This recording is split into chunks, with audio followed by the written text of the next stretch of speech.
दिन बड़े जल्दी गुजर गए, पता ही नहीं चला जब मैंने स्वामी जी के शिव ज्ञानी जीव सेवा के आदर्श का और कंखल में भंगी साधुओं के बारे में बातचीत की थी।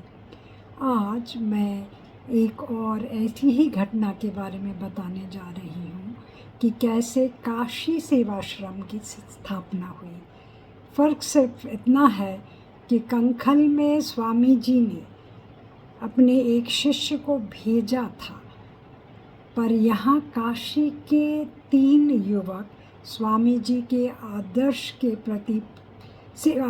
से प्रेरित होकर काम शुरू किया और फिर रामकृष्ण सेवाश्रम बना, वह स्थान जो आज भी निस्वार्थ सेवा का प्रकाश स्तंभ बना हुआ है।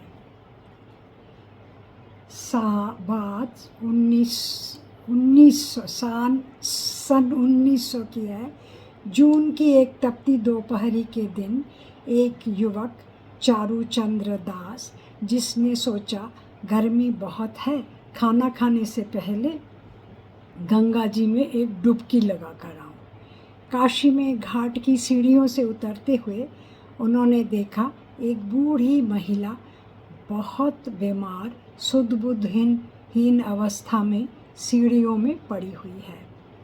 देखते ही उनके मन में स्वामी जी की उस कविता की एक पंक्ति बिजली की तरह चमक उठी। कविता बांग्ला में थी, বহু रूपे सम्मुखे तुम्हार छाड़ी कोथा खोजी छो ईश्वर, अर्थात तुम्हारे ही सामने कितने ही रूपों में भगवान विराज रहे हैं और उन्हें छोड़कर तुम इधर उधर कहाँ कहाँ भगवान को ढूंढते फिरते हो। साथ ही एक और लाइन भी उन्हें याद आया, जीवे दया, ये भी स्वामी जी की बांग्ला रचनाओं में से है। जीवे दया करे जेई जौन সেই जौन সেবিছে ঈশ্বর। जो जीवों से प्रेम करता है, जो जीवों के प्रति दया भावना रखता है, वही ईश्वर की सच्ची सेवा करता है। ये सन 1900 की बात है। चारूचंद्र दास को ये कविता याद आते ही महिला की सेवा में लग गए। उसे नहलाया, भीख मांगकर उनके लिए उन्हें जो 25 पैसे मिले, उस पैसे से 2 रोटी और 1 कुल्हड़ दूध का इंतज़ाम किया। महिला को खिलाया पिलाया और एक छायादार पेड़ के नीचे उनको लेटाकर अपने 2 दोस्तों के पास जाकर सारी बातों का वर्णन किया।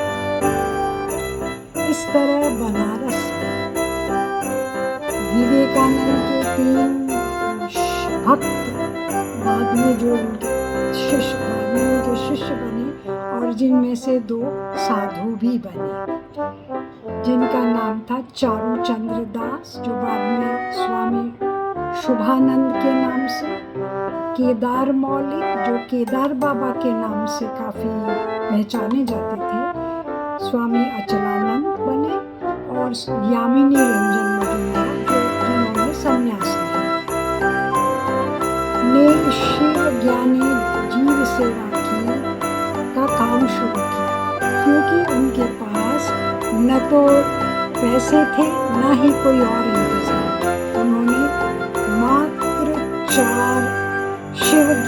उन्होंने रास्ते से बीमार लोगों को उठाकर सरकारी अस्पताल ले जाना शुरू किया और वहाँ एक सज्जन डॉक्टर ने इनकी सहायता की।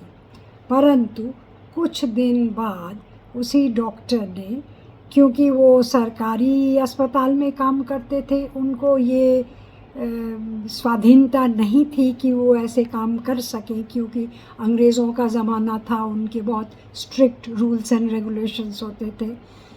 इसलिए उन्होंने कहा, रोज़ रोज़ रास्ते के रोगियों का इलाज करना मेरे लिए अब संभव नहीं है। अंग्रेज़ों का ज़माना था।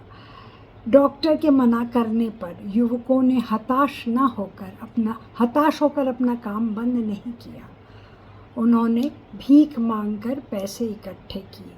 जगदम्बा बाड़ी में एक काम चलाऊ डिस्पेंसरी खोला, फिर कुछ दिनों बाद 1901 में यह डिस्पेंसरी रामपुरा ले जाया गया, जहाँ जगदम्बापुरा से थोड़ा बेहतर हालत डिस्पेंसरी की थी।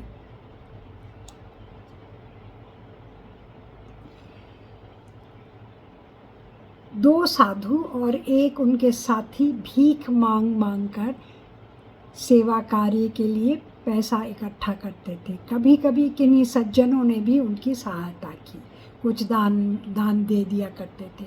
इस तरह वे सेवा कार्य को चालू कर उसे चलाते रहे।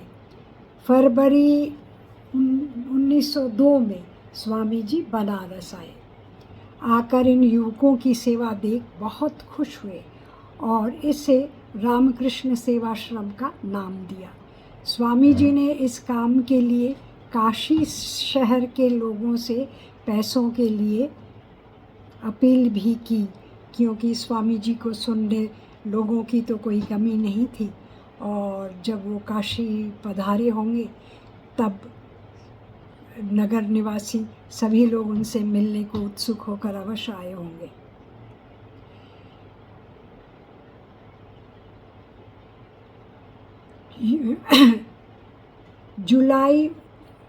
फरवरी में वो काशी आए, जुलाई 1902 में, और जुलाई में स्वामी जी का देहांत हो गया। स्वामी जी के शरीर छोड़ने पर ये सेवा कार्य बंद नहीं हुआ। 1906 में रामकृष्ण के साक्षात शिष्य स्वामी ब्रह्मानंद, जो प्रथम मठाध्यक्ष थे रामकृष्ण मिशन के, वो यहाँ आए और वर्तमान में जिस ज़मीन पर ये सेवाश्रम अस्पताल स्थित है उसकी नींव रखी, उस ज़मीन को खरीदा और उसकी नींव रखी।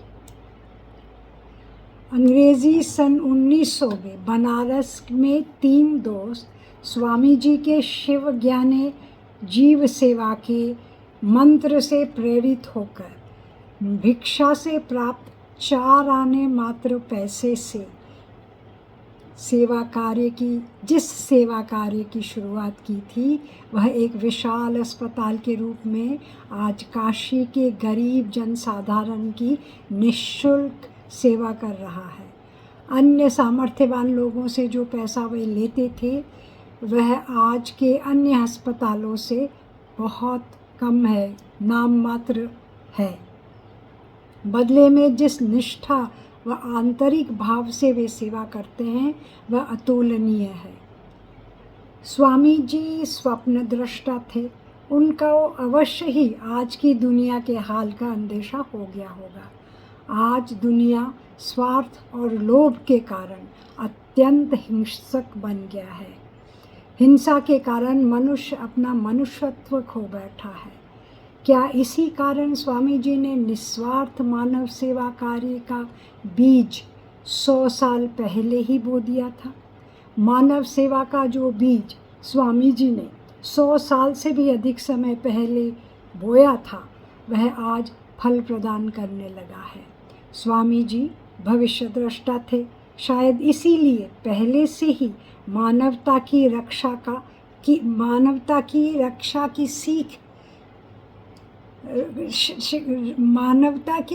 का मंत्र सिखा कर गए थे, जिसकी गूंज हमें रविंद्रनाथ की कविता में भी सुनाई देती है। उन्होंने लिखा था, सबार ओपरे मानुष सत्य ताहार ओपरे नय, अर्थात मनुष्य ही सर्वोपरि है, उसके ऊपर कोई नहीं। स्वामी जी ने जीव मात्र ही ईश्वर का रूप है, उससे हिंसा नहीं प्रेम करो, इसकी शिक्षा देकर गए, और उनके शिष्यों ने उस बीज मंत्र से एक विशाल वृक्ष को बनाया और लगातार इस कार्य में लगे रहे। आज के लिए इतना ही। जय माता।